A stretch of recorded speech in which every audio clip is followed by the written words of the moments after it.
జయశ్రీ మాత అనేటువంటి ఈ ఆధ్యాత్మికమైనటువంటి కార్యక్రమాన్ని వీక్షిస్తున్న ప్రతి వారు కూడా యేసుక్రీస్తు నామం పేట మీ అందరికీ ప్రత్యేకమైనటువంటి వందనాలు తెలియపరుస్తూ ఉన్నాం. మంచిది. దేవుడు మిమ్మల్ని మీ కుటుంబాలను పరిశుద్ధాత్మ దేవుడు సమృద్ధిగా దీవించి కాపాడి పైవారుగా ఉంచుండగాక. ఆమేన్. మంచిది. ఎందుకంటే గడిచేటువంటి ఈ 2024 11 నెలల్లో కూడా తన కనుపాపను కాపాడినట్లుగా పరిశుద్ధాత్మ దేవుడు మనల్ని, మన కుటుంబాలను, మన బిడ్డలను కాపాడాడు. ఏమిచ్చి ఆయన రుణాన్ని మనం తీర్చలేం. అందుకే అంటాడు కీర్తనకారుడు, నా ప్రాణమా ఆయన చేసిన ఉపకారంలో నువ్వు దేనిని మరొకము అంటున్నాడు. కాబట్టి మరొక మనం దేవుణ్ణి స్తుతించేటువంటి వారుగా, దేవుణ్ణి కనపరిచేవారుగా ఉన్నారైనా మనకి ఎంత ఆశీర్వాదం. మంచిది. ఈరోజు మొదటి పునరుద్ధరణ ఆరాధన, ప్రత్యేకమైనటువంటి బల్లారాధన కార్యక్రమం కూడా ఉంది.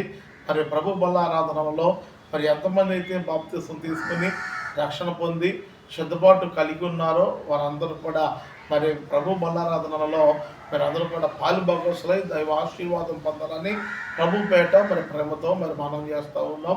మంచిది. ఇంకా ఆత్మీయ జీవితంలో ఇంకా బాగా బలపడాలి, మేము వర్ధిల్లాలి, ఆత్మతో నింపబడాలనే ఆసక్తి ఉన్న ప్రతి వారు కూడా పేతురు మినిస్ట్రీస్ తరఫున జరిగేటువంటి ఈ పునరుద్ధరణ ఆరాధనలోనికి మిమ్మల్ని అందరూ కూడా ప్రేమతో ఆహ్వానిస్తూ ఉన్నాం.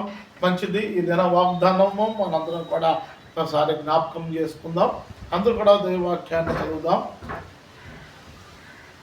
మొదటి దశలో రాసిన పత్రిక 2వ అధ్యాయము 9వ వచనములో అపోస్తలుడైన పౌలు గారు చక్కటి మాటలు రాస్తూ ఉన్నాడు. అవును సహోదరులారా, మా ప్రయాసము కష్టము మీకు జ్ఞాపకం ఉన్నది కదా. మేము మీలో ఎవరికైనా భారముగా ఉండకూడదని రాత్రి పగలు కష్టమును చేసి జీవమును చేయొచ్చు మీకు దేవుని సువార్త ప్రకటించింది కదండి. ఇంతవరకు అంటే ఎవరికి కూడా భారము లేకుండా అపోస్తలుడైన పౌలు గారు అనేక మంది తనకు కలిగించే తనకు తెలిసినటువంటి వాటిలో ఎంతో తను చేస్తూ సువార్తను ప్రకటిస్తూ దేవుని సువార్తను రాజ్యవ్యాప్తిలో అనేక మందికి ప్రకటిస్తూ ఉన్నాడు. నిజమే. అందుకని చక్కటి ఒక మాటను తెలియపరచాలని ఆశపడుతూ ఉన్నాను. కష్టం విలువ తెలిసిన వారు ఎవరిని కష్టపెట్టరు కదండి.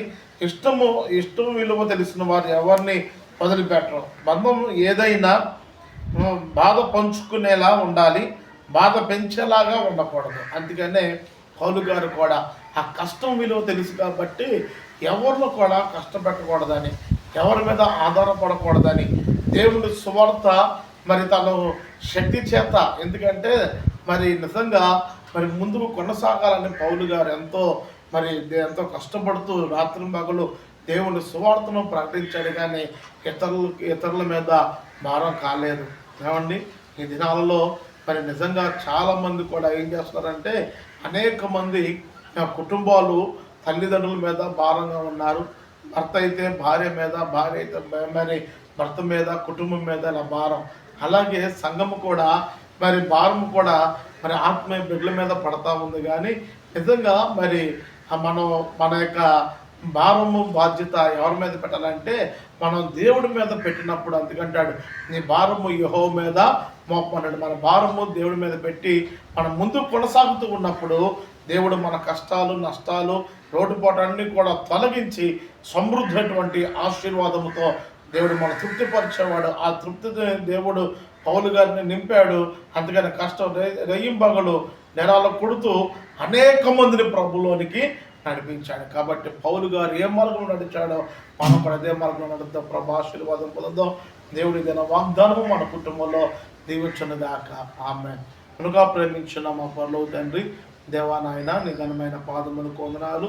ప్రభా నాయన, ఇంతవరకు ఇమ్మానుయేలుగా తోడై ఉన్నారు. ఈ సంవత్సరం ఆఖరి దినాల్లో తీసుకొచ్చారు ప్రభా. అయా ప్రభా నాయన, ఆఖరి దినాల్లో ప్రభా మిమ్మల్ని స్తుతించి ఆరాధించి నేను గర్వపరిచేటువంటి ధన్యత మాకు దయచేయండి. అయా నువ్వు చేసిన మేలు మరొక ప్రభు మిమ్మల్ని కొనియాడేటువంటి ధన్యతను దయచేయండి. ఈ దినము జరుగుతున్న అయా ప్రత్యేకమైనటువంటి పునరుద్ధరణ ఆరాధనలో మేమందరం ప్రభు మీ ఆత్మ శక్తిని ప్రభు పొందుకొని ఆత్మలో ఆరాధించే ధన్యత దయచేయమని యేసు నామములో కున్నమ తండ్రి.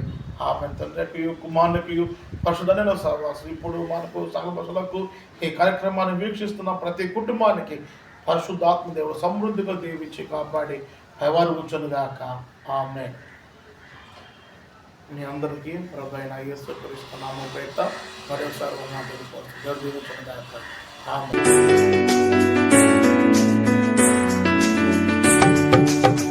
కత్తివలే ఖండించును, స్తుతివలే సరిచేయును.